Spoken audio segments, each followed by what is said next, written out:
Reflection में आपका स्वागत है। आइए आज की शाम फिर हम लोग प्रभु यीशु मसीह के दृष्टांतों के ऊपर जो शिक्षा कुछ हफ्ते से हम लोग ले रहे हैं उसी को हम लोग आज की शाम आगे बढ़ाएंगे। बहुत ज़रूरी है कि हम इन दृष्टांतों के द्वारा परमेश्वर के वचन की शिक्षा को प्राप्त करें, क्योंकि जैसा मैंने पिछले हफ्ते कहा था कि प्रभु यीशु मसीह के विषय में लिखा हुआ है कि वो अपना मुंह दृष्टांतों के लिए खोलेगा और इसी दृष्टांतों के द्वारा वो हमें सिखाता है और इन्हीं दृष्टांतों के सीखने के द्वारा हमारे चरित्र का, हमारे कैरेक्टर का निर्माण होता है और हम प्रभु यीशु मसीह के अंदर परिपक्व होते चले जाते हैं। बाइबल में लिखा हुआ है कि परमेश्वर के आत्मा के द्वारा हमें यह समझ दी गई है कि हम इन दृष्टांतों के अर्थों को समझें और वही परमेश्वर का आत्मा जो हमने कल पेंतिकुस के दिन को बनाया, 2000 साल पहले परमेश्वर का आत्मा इस संसार में आया तो उसके उत्साह को, उसके उत्सव को हमने मनाया, तो वही परमेश्वर का आत्मा जो हमें समझाता है, वही परमेश्वर का आत्मा हमें सामर्थ्य भी देता है कि इन दृष्टांतों की शिक्षाओं को हमारे प्रतिदिन के जीवन के ऊपर हम लोग लागू कर सकें। इसके गूढ़ तत्वों को, भेदों को समझने के लिए परमेश्वर की आत्मा की ज़रूरत होती है। और ये सारे दृष्टांत जो मैं आपको सिखा रहा हूँ, उनके मतलबों को समझा रहा हूँ, ये सब का ज्ञान परमेश्वर की आत्मा के द्वारा मुझे दिया गया है और उसी परमेश्वर की आत्मा की सामर्थ्य के अंदर ये मेरी इच्छा है, या मेरे मन का, मेरे हृदय की तमन्ना है कि यही दृष्टांत आपको दिए जाएं, यही आप सीख सकें और अपने चरित्र के अंदर, परमेश्वर के अंदर परिपक्व हों, अपने मसीह चरित्र के निर्माण को आप कर सकें ताकि हर एक जीवन के क्षेत्र में आप विजयी बन सकें। तो आइए एक बार फिर हम लोग प्रभु यीशु मसीह के दृष्टांतों को देखेंगे और जब तक, मुझे नहीं मालूम कब तक ये चलता रहेगा, 1-2 हफ्ते और, परंतु हमें कोई जल्दी नहीं है। यीशु मसीह के ऊपर हमारी नींव है, प्रभु यीशु मसीह वो चट्टान है और उसके शिक्षाओं को, उसके दृष्टांतों को, उसके वचनों के ऊपर हमें अधिक से अधिक समय को व्यतीत करना है। कई लोग सुसमाचार को सोचते कि अरे हमने पढ़ लिया, समझ लिया और दूसरी चीज़ें ढूंढने में लग जाते हैं, परंतु इसी के ऊपर नए नियम के अंदर आपको अपनी नींव रखनी है। पुराना नियम, उसको आप पढ़ सकते हैं, समझ सकते हैं, वचन को ग्रहण कर सकते हैं, परंतु बहुत सारी बातें पुराने नियम की है वो आपके जीवन के ऊपर लागू अब नहीं होती है। उदाहरण के लिए खतना, पुराने नियम के अंदर हर एक विश्वासी को खतना कराना पड़ता था, नए नियम के अंदर वो बातें रही नहीं है।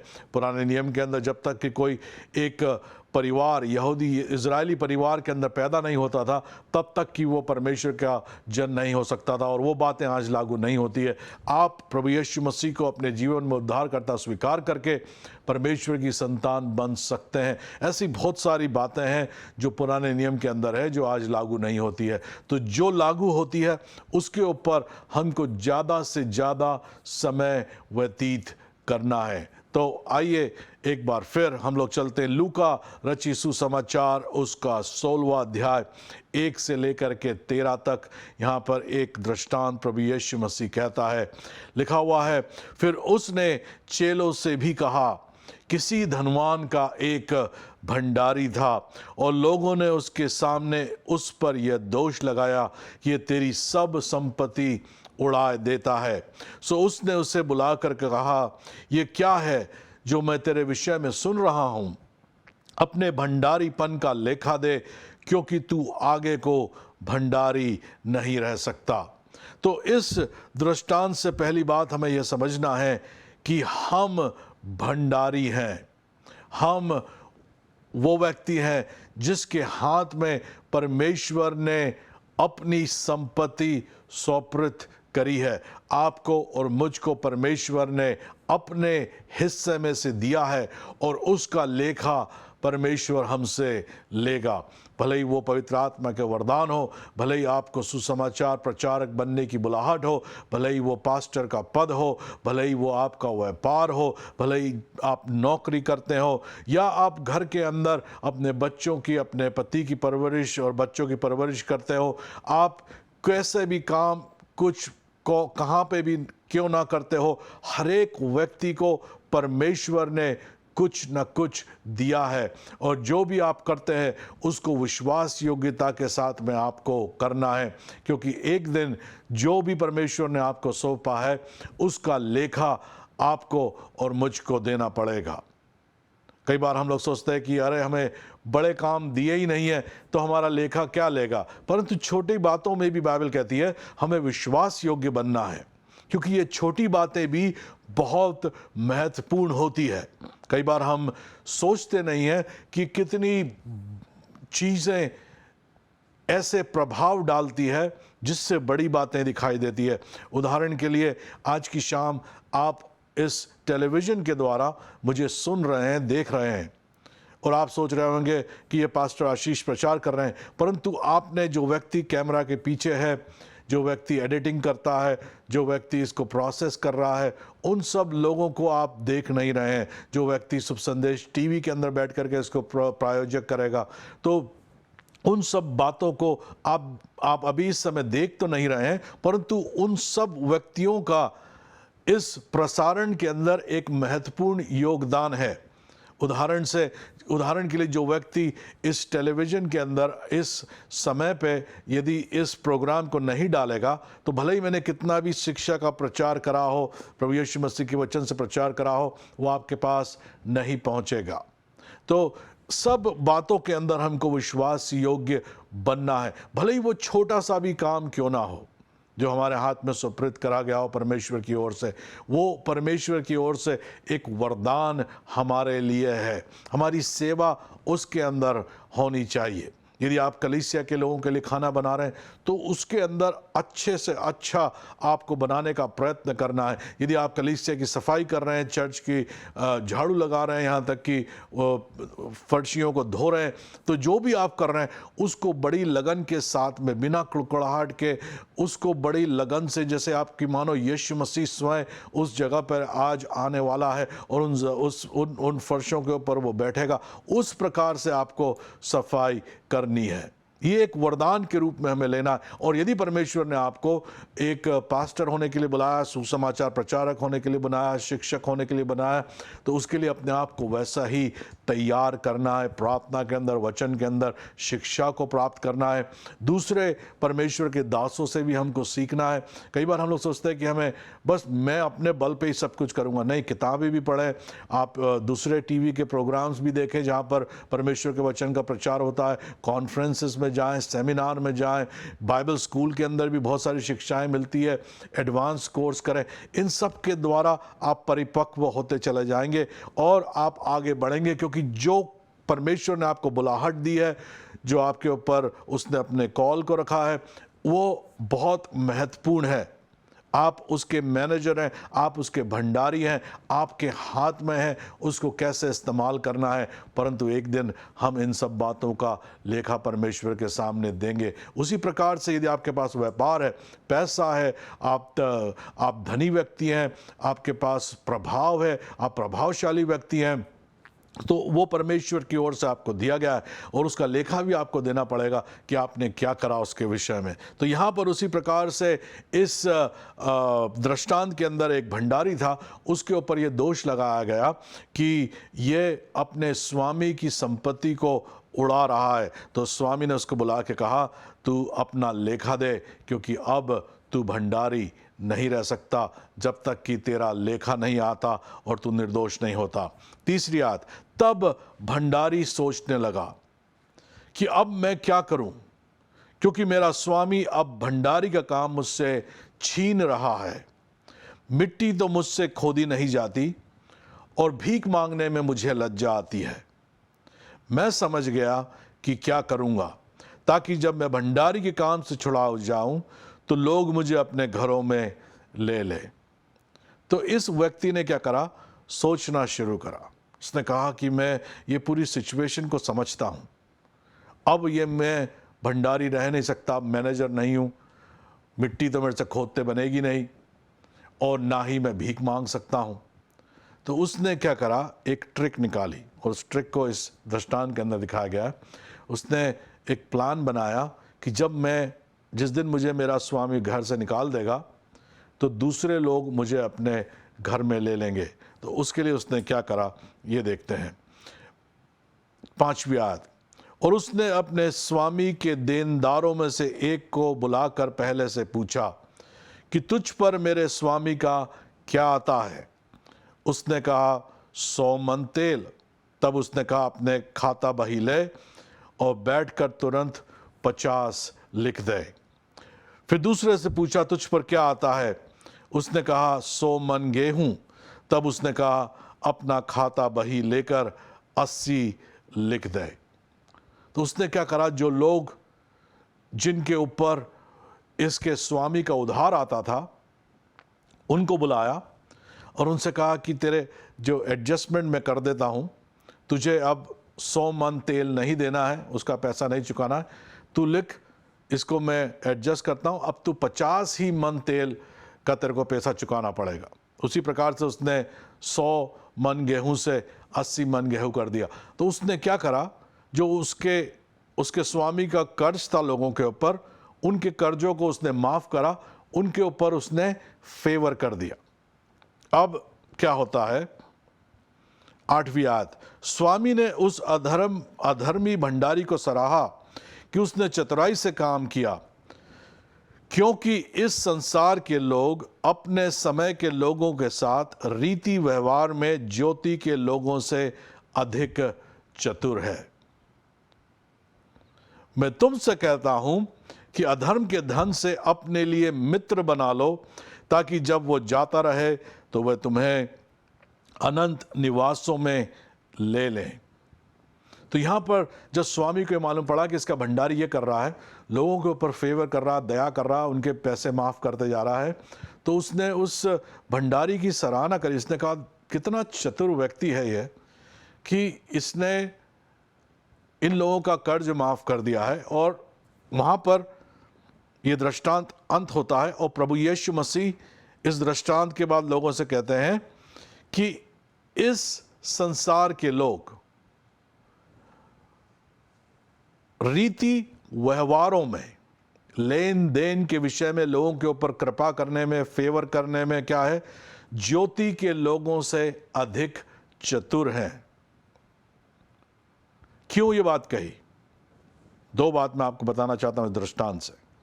पहली बात बाइबल कहती है, भंडारी सोचने लगा और उसने सोच करके क्या करा, उसने अपने कल की तैयारी आज कर ली। उसने सोचा कि अब ये मेरी नौकरी जाएगी, कल मुझसे मिट्टी खोदी नहीं जाएगी, कल मैं भीख नहीं मांग सकता हूं। तो उसने क्या करा, कल की तैयारी आज कर ली जब उसके पास पावर था। और उसी प्रकार से यीशु मसीह ने कहा इस संसार के लोग चतुर हैं जो कल की तैयारी आज करके रखते हैं, परंतु जो ज्योति की संतान है वो करती नहीं इस बात को। कल क्या आ रहा है? कल आ रहा है न्याय, कल आ रहा है प्रभु यीशु मसीह का आगमन, कल आ रहा है संसार का अंत, और कल आ रही है, यदि प्रभु यीशु मसीह नहीं आता है तो मृत्यु। हर एक व्यक्ति जो इस संसार के अंदर है, एक दिन वो मृत्यु को प्राप्त करेगा, परंतु जो विश्वासी हैं वो अनंत काल के जीवन को प्राप्त करते हैं। परंतु कल ये सब बातें घटेगी हमारे जीवन के अंदर, और उसकी तैयारी हमें आज करनी है। कल की तैयारी कब करनी है? आज करनी है। लेन देन के व्यवहारों के अंदर हमें, जैसे इस संसार के अंदर लोग चतुराई से काम करते हैं, वैसे ही हमें भी काम करना है। दूसरा, इस व्यक्ति ने क्या करा, इसने लोगों के ऊपर अनुग्रह करा, लोगों के ऊपर उसने फेवर करे, और उसके द्वारा उसने उसके पैसों से दूसरों को अपना मित्र बना लिया। और यहां पर यीशु मसीह एक अद्भुत बात को कहते हैं। उसने कहा कि 9वीं आयत, मैं तुमसे कहता हूं कि अधर्म के धन से अपने लिए मित्र बना लो, ताकि वह जब जाता रहे तो वह तुम्हें अनंत निवासों में ले लें। क्या है इसका मतलब? कि इस अधर्म के पैसे से अपने लिए मित्र बना लो। अधर्म का पैसा क्या है? अधर्म का पैसा वो नहीं है जिसको आपने रिश्वत के रूप में लिया हो या चोरी से लिया हो। इनफैक्ट वास्तविकता में बाइबल कहती है इस संसार का सारा धन अधर्म का ही धन है। भले ही वो आपने मेहनत से कमाया हो, वो फिर भी अधर्म का धन है, क्योंकि जिसके जो कनेक्शन होते हैं पैसों के, वो हमेशा धर्म के साथ नहीं होते हैं। आपने भले ही उसको सही तरीके से कमाया हो, परंतु उसकी लिंक आप देखते चले जाएंगे तो संसार के राष्ट्रों से और कई प्रकार के भ्रष्टाचारों से वो लिंक जुड़ी रहती है। तो उसके अंदर प्योरिटी नहीं है, पैसों के अंदर कहीं ना कहीं कुछ ना कुछ करप्शन है ही। तो बाइबल इस संसार के सारे धन को अधर्म का धन ही कहती है। तो बाइबल में लिखा हुआ यीशु मसीह ने कहा इस पैसों को लो और इससे अपने लिए मित्र बना लो। ये रिसोर्स जो आपको दिया है परमेश्वर ने, इसको आप इस्तेमाल करो और इसके द्वारा मित्र बना लो, ताकि जब वो जाता रहे तो लोग तुम्हें अनंत निवासों में ले लें। अब इसके अंदर एक बहुत ही गहराई है, और वो गहराई यह है, सेवकाई की गहराई है। यहां पर प्रभु यीशु मसीह एक पार्टनरशिप को बता रहा है। प्रभु यीशु मसीह कह रहा है कि अपने कल की तैयारी आज करो। दूसरी बात, प्रभु यीशु मसीह कह रहा है जो तुम्हें रिसोर्सेस दिए हैं परमेश्वर ने, उसका इस्तेमाल करो, ताकि तुम जब वो धन जाता रहे तो उसके बाद भी तुम्हारी सिक्योरिटी बनी रहे। उदाहरण के लिए, जब हम लोग सेवकाई करने जाते हैं, अभी कुछ ही समय बाद मैं अफ्रीका के अंदर जा कर के सुसमाचार का प्रचार करूंगा, और वहाँ पे तो मैं ही हूँ, और हजारों लोग उस सभाओं के अंदर आएंगे और यीशु मसीह को अपना उद्धारकर्ता स्वीकार करेंगे। अब क्या होता है, समझ लीजिए 20,000 लोग बच गए, और 20,000 लोगों को प्रभु यीशु मसीह के स्वर्ग के अंदर स्थान मिला। अब एक व्यक्ति मेरे कलीसिया के अंदर है, मान लीजिए, जो मुझे पैसे दे रहा है ताकि मैं अफ्रीका जाऊं और जाकर के सुसमाचार का प्रचार करूं। उसने मेरे जीवन के अंदर मेरी मदद करी है, प्लेन के टिकट खरीदने में, क्रूसेड के अरेंजमेंट में, होटल में, खाने में, सब बातों में उसने मेरी मदद करी है। अब क्या होता है, इस व्यक्ति ने उस देने के द्वारा, पार्टनरशिप के द्वारा, सहभागिता के द्वारा क्या हुआ, मेरे साथ वो जुड़ गया है। अब जब लेखा देने की बात आती है, अब मैं खड़ा होता हूं परमेश्वर के सन्मुख। मैं उसका भंडारी हूं, ये मेरे खुद का नहीं है, परमेश्वर ने मुझे बुलाया संसार के छोर तक सुसमाचार का प्रचार करने के लिए। अब मैं खड़े होकर कहता हूं, प्रभु मैंने विश्वास योग्यता से उस 20-25 हजार लोगों को सुसमाचार का प्रचार करा है, और प्रभु कहता है देख 20,000 लोग स्वर्ग के अंदर उस सुसमाचार के प्रचार के द्वारा आए हैं। अब जब उसकी लेखा देने के साथ में जब उसका रिवॉर्ड आता है, तो अब क्या होता है, परमेश्वर मुझे भी देता है और उस व्यक्ति को भी, जिसने अधर्म के धन को लिया और उस धन के द्वारा मेरी मदद करी, सेवकाई के अंदर उसने बोया ताकि सुसमाचार का प्रचार हो। उस व्यक्ति के पैसों के द्वारा उसके ऊपर आशीष आती है, क्योंकि वो सुसमाचार के प्रचार के अंदर सहभागी हो गया है। इसी दृष्टांत को देने के द्वारा प्रभु यीशु मसीह समझा रहे हैं कि कैसी ज्योति की संतानों को भी चतुर होना है, इन्वेस्ट करना है अपने भविष्य के अंदर। आज अपने भविष्य के विषय में सोचना है, इटर्निटी के विषय में, अनंत काल के जीवन के अंदर कैसा रिवॉर्ड आपको मिलेगा, उसके विषय में आपको सोचना है। इसीलिए जब आप कलीसिया में देते हैं, सेवकाई के अंदर देते हैं, एक अच्छी जगह पे देते हैं जहाँ पे सुसमाचार का प्रचार बड़े विश्वास योग्यता के साथ करा जा रहा है, तो उन जगहों पे देने के द्वारा आप उसके जो कार्य हो रहे हैं उसके अंदर आपकी सहभागिता हो जाती है। इसी के द्वारा भले ही कई लोग ऐसे होंगे संसार के अंदर, हमारी सेवकाई के अंदर विशेषकर, जो कभी भी सेंट्रल अमेरिका नहीं गए, अफ्रीका नहीं गए, यूक्रेन नहीं गए, रशिया नहीं गए, भारत में कई जगहों पे नहीं गए, परंतु उनने क्या करा, सुसमाचार के प्रचारकों को भेजा और जब लेखा देने की बात आएगी और परमेश्वर वरदान देगा, परमेश्वर उसको रिवॉर्ड देगा, तो वो सब भी उसी रिवॉर्ड के सहभागी हो जाएंगे। क्यों? क्योंकि उनने अपने कल की तैयारी आज कर ली और अधर्म के धन से उनने क्या करा? अपने लिए सहभागिता मित्रों को बना लिया। और जब वो अधर्म का धन जाता रहा तो जो प्रभु की सेवकाई कर रहे थे उनने उनको अपने घेरों के अंदर ले लिया। बाइबल कहती है वह तुम्हें अनंत निवासों में ले लेंगे। तो ये अनंत काल की बात चल रही है। जब यहाँ का धन जाता रहेगा तो जो आत्मिक धन बटोरा गया था उसके सहभागिता के अंदर वो प्रभु के दास के साथ में आ जाएंगे। 10वीं आयत, जो थोड़े से थोड़े में सच्चा है वो बहुत में भी सच्चा है, और जो थोड़े से थोड़े में अधर्मी है वो बहुत में भी अधर्मी है। अब यहाँ पर प्रभु यीशु मसीह आपके और मेरे धन के विषय में बात कर रहा है। वो कह रहा है यदि तुम थोड़े में सच्चे हो तो तुम बहुत में भी सच्चे हो, यदि तुम थोड़े में अधर्मी हो तो तुम बहुत में भी अधर्मी हो।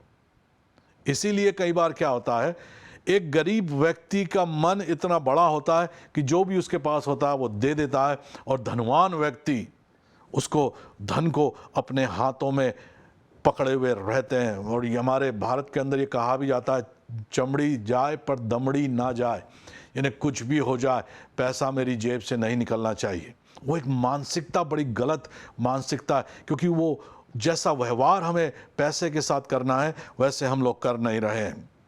11वीं आयत, इसलिए जब तुम अधर्म के धन में सच्चे न ठहरे तो सच्चा तुम्हें कौन सौंपेगा। तो यीशु मसीह कह रहा है यदि तुमको मैंने जो रिसोर्सेस यहाँ पे दिए हैं उसके अंदर ही तुम सच्चे नहीं हो तो मैं तुम्हें कैसे अनंत काल के रिसोर्सेस जो बहुत अद्भुत हैं, बड़े हैं, परमेश्वर के महिमा से भरे हुए हैं, उसको मैं कैसे तुम्हें दे सकता हूं। और यदि तुम पराये धन में सच्चे ना ठहरे तो जो तुम्हारा है उसे तुम्हें कौन देगा। इस दृष्टांत बड़ा अद्भुत दृष्टांत है, क्योंकि यहाँ पर ये जो दृष्टांत का अर्थ ही यही है, हमारा जो धन, हमारे रिसोर्सेस जो इस संसार में परमेश्वर ने दिए हैं और जो इस संसार से कनेक्टेड है, उसको परमेश्वर का वचन बार बार अधर्म के धन को कहता है और बार बार पराये धन के विषय में वो बात कर रहा है। बोल रहा है पराया है, ये तुम्हारा नहीं है। क्यों? क्योंकि हमारी सच्चा धन वो परमेश्वर का है, वो स्वर्ग के अंदर है, जहाँ पे ना कीड़ा और काई उसको खराब करते हैं, ना ही उसको चोर सेंध लगाते हैं।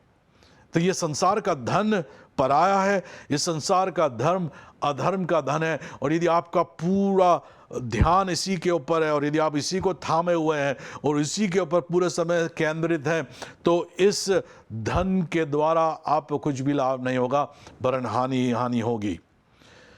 13वीं आयत, कोई दास दो स्वामियों की सेवा नहीं कर सकता, क्योंकि वह तो एक से बैर और दूसरे से प्रेम रखेगा, या एक से मिला रहेगा और दूसरे को तुच्छ जानेगा।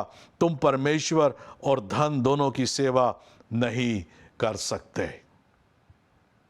तो यहां पर दृष्टांत के समझाने का अंत प्रभु यीशु मसीह कहता है कि पैसा तुम्हारा अच्छा सेवक है, परंतु यदि उस पैसे को तुम अपना स्वामी बना लोगे तो तुम परमेश्वर की सेवा नहीं कर पाओगे, क्योंकि कोई भी दास दो स्वामियों की सेवा नहीं कर सकता। या तो तुम पैसे के पीछे भागो, पैसों की लालच में लगे रहो, उसी के ऊपर ध्यान केंद्रित करते रहो, या तुम परमेश्वर की सेवा करो। तो जब तक कि पैसा आपका सेवक है तब तक तो अच्छी बात है, परंतु जिस दिन वो आपका स्वामी बन गया उस दिन परमेश्वर आपका स्वामी नहीं रहा और आप परमेश्वर और पैसे दोनों की उपासना नहीं कर सकते। आपका जो धन है वो अधर्म का धन है, भले ही आपने कितनी मेहनत से उसको कमाया हो, भले ही उस पर आशीष हो, वो फिर भी अधर्म का ही धन कहलाएगा और वो पराया धन कहलाएगा। क्योंकि धर्म का धन आपको परमेश्वर एक दिन देगा और वो तभी आपको सौंपा जाएगा जब आप जो आपको दिया है आप उसके अंदर विश्वास योग्य हैं, और आपका जो इस संसार में जितने भी रिसोर्सेज, धन दौलत आपके पास है, वो सब पराई है, क्योंकि आज भले ही वो आपके पास हो, कल वो जाती रहेगी। जिस घर में आज आप रहते हैं, 100 साल बाद कोई दूसरा रहेगा या उसको नीचे करके नया उस ज़मीन के ऊपर वो मकान बना लेगा। 2 साल बाद, 200 साल बाद जिस घर में हम आज रहते हैं, वहाँ पे कोई दूसरे रहा करते थे।